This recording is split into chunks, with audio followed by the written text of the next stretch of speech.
Ang pagiging maawain sa kapwa ang iniwang legasiya ni Pope Francis nang lisanin niya ang mundong ito. Yan ang paniniwala ni Father Greg Gaston, rektor ng Pontificio Colegio Filipino.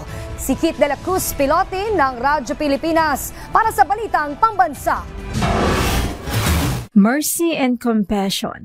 Ito ang legasiya na tiyak na maaalala ng milyong-milyong Katoliko sa 12 taong pamumuno ni Pope Francis sa Simbahang Katolika.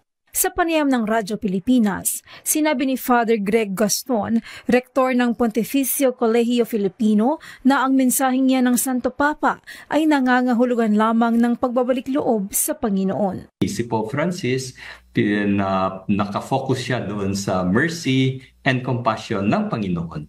Na anytime, sabi niya nga, nung nag-open ng Jubilee door, sabi niya, sa pintuan ng papunta sa Panginoon, hindi kailangan pumatok.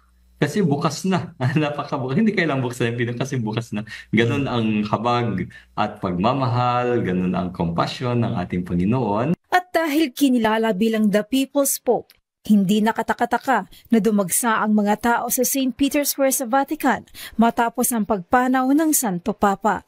Batay sa Spiritual Testament ni Pope Francis, hiniling niya na mailibing sa Basilica ng Santa Maria Maggiore sa Pauline Chapel. 15 to 21 days naman matapos ang pagpanaw, sisimula ng conclave kung saan magbobotohan ang mga kardinal na papalit kay Pope Francis. Yung mga nakatira sa Santa Marta, kung saan ang tahanan ng ating Santo Papa, ay doon din titira yung mga cardinal. Ibig sabihin, yung mga nakatira ngayon doon na mga pari na naka-assign sa Vatican ay aalis. Aalis muna, maghahanap ng kanya-kanyang tahanan muna kasi darating ang mga cardinal, ayusin yung mga rooms, ilalak yung mga bintana, na lahat yan.